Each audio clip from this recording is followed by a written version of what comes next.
This is In the Broom Closet, and today we have our special guest, Malachi Shelley. So let's get into it.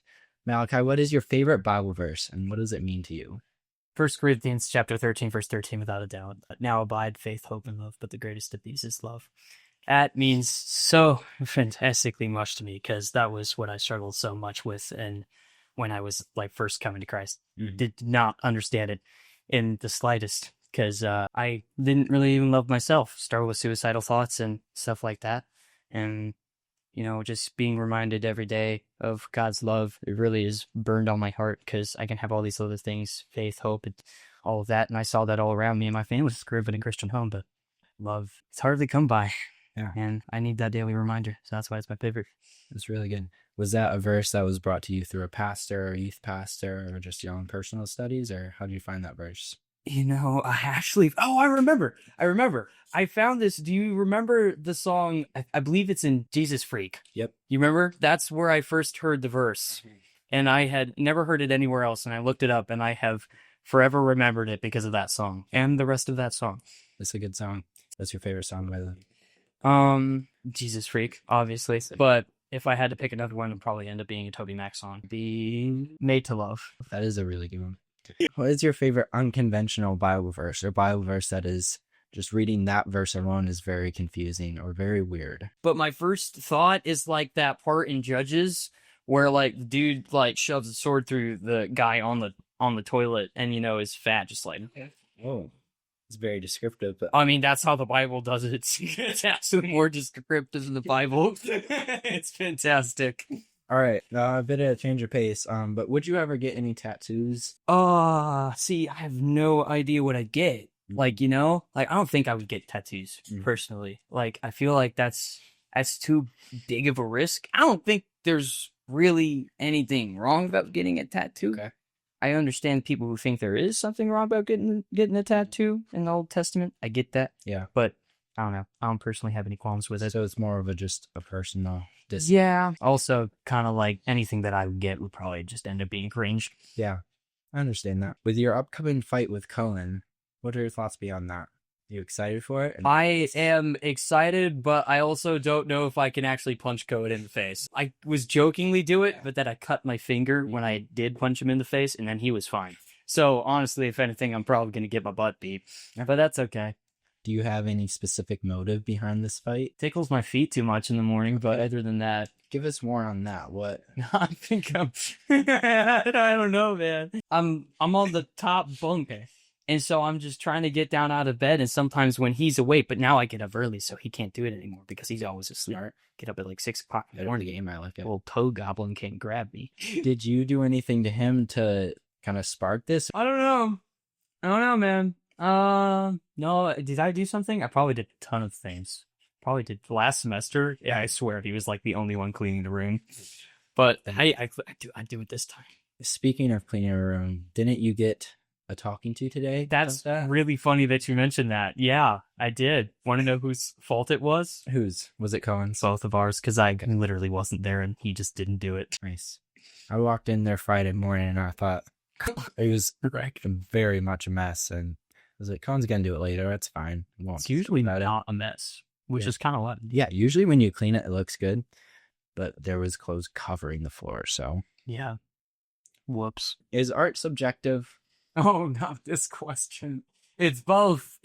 And we could talk for hours about this. But no, art is not fully subjective. There's subjective parts to it. Okay. Right? So such as just how you perceive the art, right? Your feelings and opinions on it, that's subjective. Okay. But there is an objective part to it, like techniques, how well they executed the technique, whether or not it was intentional. See, that's interesting though, because when you're looking at art, what you want to do is you want to assume that everything they did was intentional, and then assess whether or not that intention was effective to getting what they wanted to get across. And so, I mean, that kind of changes a little bit. It has its ebbs and flows as it goes from actual paintings and drawings to writing, stuff that I do, and video games, movies, and so on and so forth. But yeah, there's definitely both. It has both natures. It's a dual nature.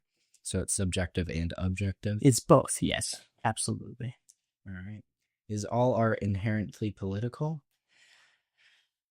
I wouldn't call it political. I would say that it has an I'd say that everything you're expressing an opinion somehow, no matter what you're doing as far as drawing. You know, whether like say like you draw up Link from Legend of Zelda, you like Legend of Zelda, right? I think everything stems from an opinion, a interest that you have in something. I don't know if it's all inherently political. I think you'd be pretty hard pressed to call Bob the Tomato from VeggieTales political, but you know, religious, yeah, but political, no.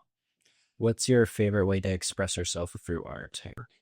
Writing, without a doubt. Writing is absolutely fantastic. I can, you know, that's easily the way that I get all my thoughts out. That's how I just control myself, get myself under control, and you know, it's kind of how I take notes too. You know, like I'm just sitting in class sometimes, and I'm like kind of absorbing like what they're saying, and instead of like writing like kind of like scripted notes, like bullet points, sometimes I'll end up like writing just like my current thoughts about what is being said. You know, and digesting it that way is really helpful. And I don't know. I also really love sharing it with other people. Okay. I love getting to see what people, just how people react. I love making people feel things. It's something I'm just incredibly passionate about. Besides taking notes and other stuff like that, do you write any music, books, poems, anything like that? All of the above, man. I write songs, I write poems, I write books. I'm currently 10,000 words into a book right now, which sounds impressive when it's only 20 pages. Okay. But I'm really excited to finish that book too. My goal is to finish that by the end of the year and hopefully get it published by the end of the year. But we'll see what the Lord has to say about that. What is your book called? It is called Torn in Two. Okay. What is it about? It is about a family, right? And this little boy named Thomas finds himself in the middle of this family, and it's completely broken. One of them has gone completely haywire. This guy named Lucian. You can probably get where I got the inspiration for that name from. But his mind is fracturing, and people are kind of like slipping into his mind like the freaking back rooms. Okay. So that's kind of how the plot follows, and how Thomas ends up falling into Lucian's mind and how he escapes. It's going to be a very good book. How long have you been working on it? So this is interesting. This particular book, I started actually at the beginning of last semester. It's been a very small amount of time, but this like overarching story, because this has been a thought in my head since fourth grade, dude. Since fourth grade, I've been working on the same thing, revising, burning pages. Like when I wrote a novella in about sixth grade, I wrote 53 pages, and then I scrapped the whole thing. I still have it, but I never ended up finishing it. I was like, this is not what I want it to be. I'm glad, because a lot of it was really bad, but it had some good core ideas that I've carried over. Yeah. Names not being one of them, because they were very on the nose. Frequently in class or out of class, I'll see you getting very emotional over what you're writing. Do you have any favorite lines or anything from it? Can I pull something out? Yeah, absolutely. My house is run down, raggedy, and it is only worth as much as kindling for a fire. My car is only worth as much as scrap to turn into plastic water bottles. My bed may as well be a piece of cardboard. But there is a garden that I had very close to my heart. Pray that you don't tear it apart. I care very deeply about the flowers and trees. Every petal is counted and every branch has its name. Every weed has been uprooted and every plant has been watered. But one has been given special attention. Yes, only one has my soul. I pour out my heart for all my garden, but only one flower deserves my life.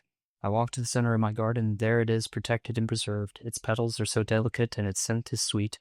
I would be remiss if I saw it trampled. My joy would be gone if I saw it burned. You can take my house and burn it up. You can take my car and crush it. You can take my bed so that I have no sleep, and you can take everything in my garden. But I dare not let you have my flower. I'll pluck it up and hide it from you, replanting it everywhere I go. But if you step too close and take it from me, I will offer it myself instead.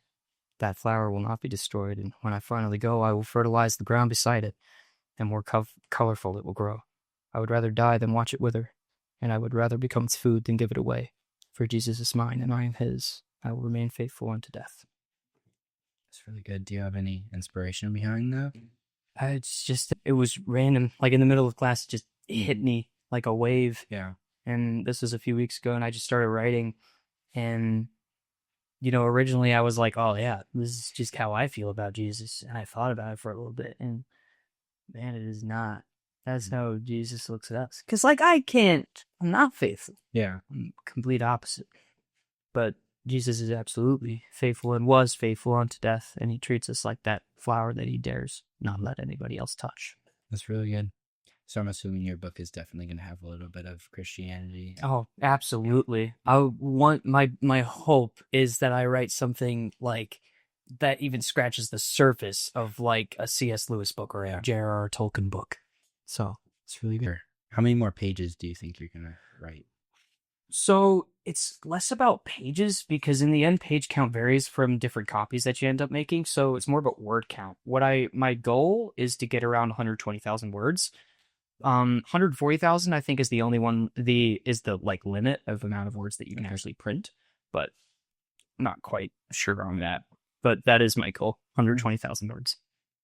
Oh, hope you finish that this year. That's pretty fantastic. Do you have any questions for me? Oh, do I have any questions for you? How'd you get so tall? My grandpa and grandma are both 100% Dutch, and so my mom is also, and my dad is part Italian. So Gotcha. Dutch. Tall. Dutch Grandpa's ancestry. Yeah. Yeah. Grandpa's, I think the dirt in his blood made him tall. Makes plenty of sense to me. I'm just jealous because I'm 5'0". I'm 5'6". I'm not 5'0". Stop it! You're literally just as tall as me. That's so high. Well, this has been In the Broom Closet with Malachi. Hope you enjoyed, and we will see you next time.